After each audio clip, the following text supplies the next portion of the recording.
Ken, you got the questions, right? Yes, I did, yeah. Which I will be happy to answer specifically in terms of question and answer, but I'm going to deal with this. I've got like a slide in, prepare PowerPoint, if that's okay. Now that you have like 15 to 15 minutes.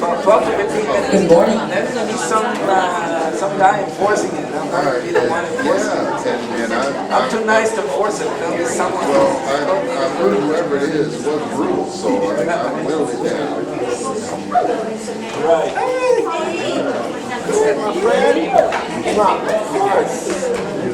Of course, I wouldn't miss it. Ted, so nice to meet you.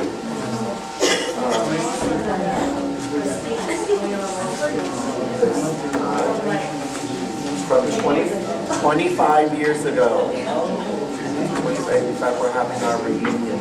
We were the first class to graduate from the new campus.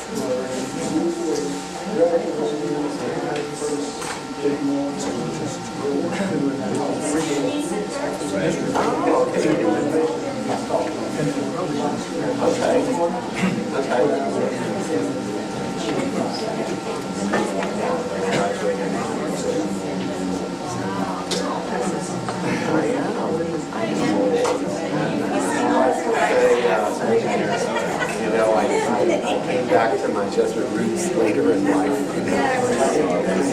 Hey, Ted, how you doing? Hey, Rocco, how you doing? Hello, good to see you. See you back. I'm doing great, thank you. I have to keep time. Here's the enforcer. There you go. How you doing? That's right. 5 minutes. You want to do it in Spanish? Cinco. Good to see you. Thank you.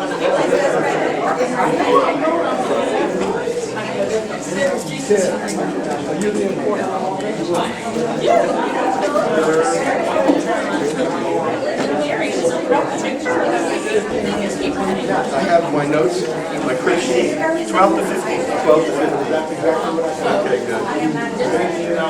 Great, good weekend extras. You know, the weekend extras are good.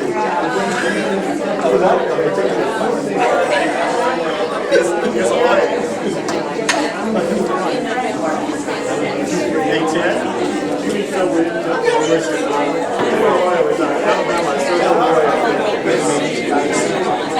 I have two brother-in-laws that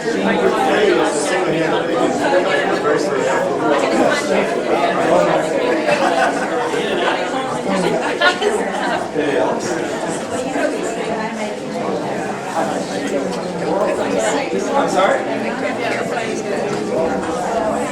No, this is the commissioner.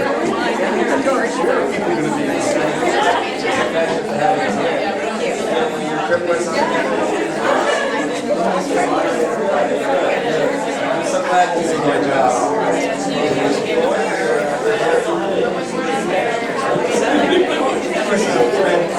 This is a Fred camera operation.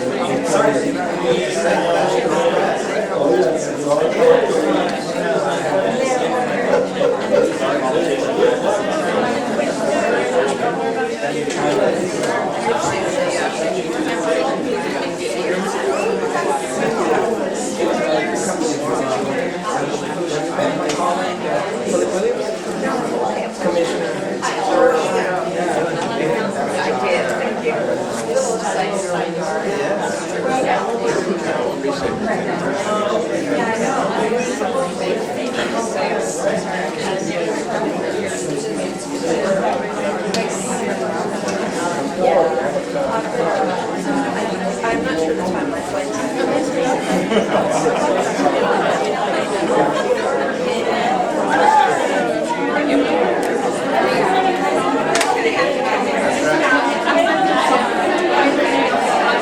You met Laura?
Bill Williams from the University of Water is the other that I would introduce I'm the co-CEO of the way down here.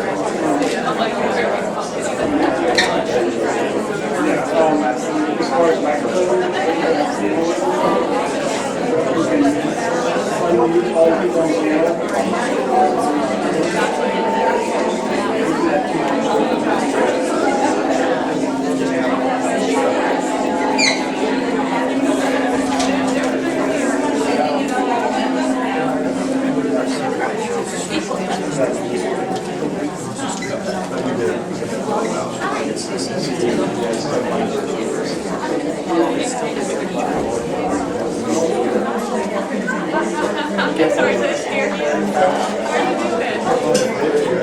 I'm 10 years.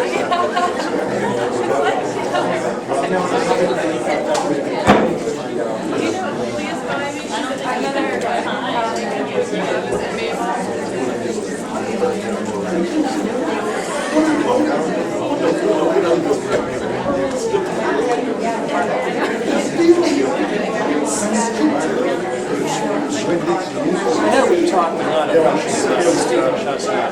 My love last was no worry. That's like John Smith. No, I'm thinking John Smith's restaurant. Is there a bus? There was.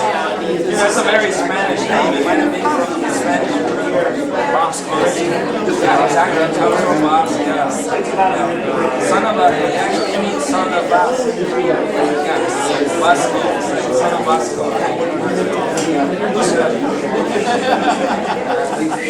Please be seated. I've broken down on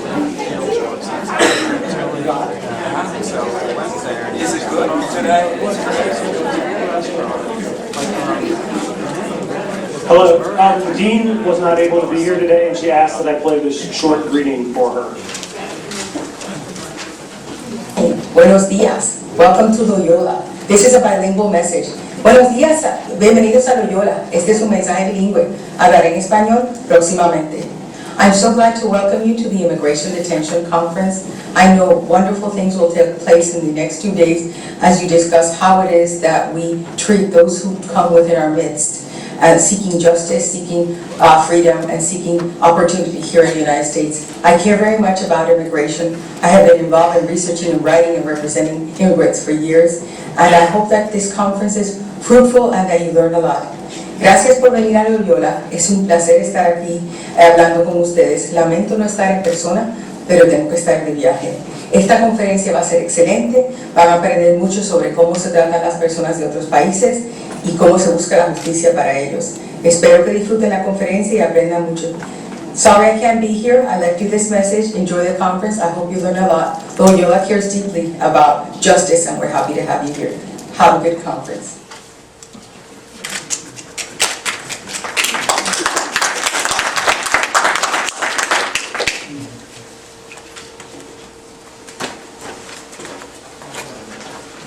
Good afternoon and welcome. My name is Fred Kammer. I'm the director of the Jesuit Social Research Institute here at Loyola University, and we are one of the co-sponsors for this wonderful conference. And I want to welcome all of you here to Loyola and to the College of Law. I want to thank our partners. We'll thank them. You'll see different representatives of the different partners and co-sponsors for the conference as we go through. My job right now is just to do a few logistical things. You know now there are 2 doors to get in and out of here. The men's room is out this door straight ahead and the ladies' room out the other door. Because of the high-tech equipment here in this room, we cannot have any food or drink in this room, so there is a water fountain out that side by the ladies' room. I should also add there are just 2 elevators in this part of the law school, but there is a staircase out this side as well, which I checked yesterday afternoon since I work on the other campus, and it works. It will get you to the first floor and back up here, but you're not allowed to get off at the second floor. So, and we've been asked about whether we would live stream the conference and have videos. We decided not to live stream it, but there will be videos posted eventually to the co-sponsors' websites for the various panels and keynote speakers. And we will have a coffee break later this afternoon. You'll see it on your schedule there in your folder. I should add, for those of you who, we try to put out enough warnings, who may have parked in the neighborhood, the police are very serious about the 2-hour time zone. So the students can tell you they spend a lot of time going out to move their car from one place to the other. Our timetable is very tight. We'd ask you to please keep your name tags on these 2 days just so they know who we are, these strange faces here in the building. There are classes today and a few classes on Friday morning. Tomorrow we'll be able to have our coffee break here. I'll explain about the coffee break later. And I would just remind you to please turn off your cell phones. Let me just introduce now for another welcome Dr. Philip Williams, the Director of the Center for Latin American Studies at the University of Florida. Philip.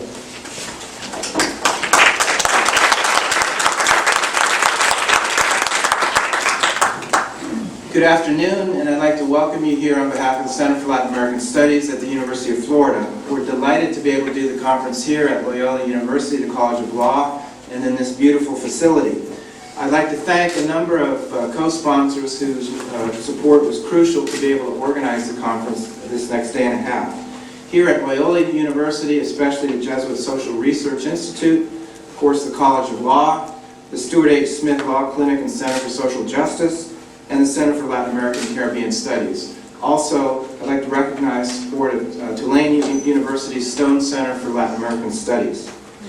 There were many individuals who put a lot of hard work into this conference. I want to recognize those from the University of Florida, my colleague Manuel Vasquez and Elisa Woofter, and here at Loyola, Father Fred Kammer, Sue Weischer, Alex McCulloch, and Christy Shaw. And a special thanks to the Ford Foundation, whose financial support of this conference was crucial, and also to Sheila Devaney at the Ford Foundation, the former program officer of the Religion and Culture program, who has been supporting not only this conference, but several initiatives of the Center for Latin American Studies over the years. Over the past several years, the Center has been engaged in an interdisciplinary research project that is focused on the impact of Latino immigration in new destinations in the U.S. South.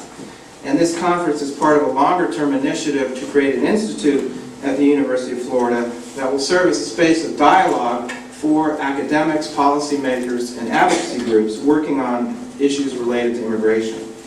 The idea for the conference also grew out of research some colleagues and I were doing on a book called Living Illegal, which focuses on the challenges facing unauthorized immigrants.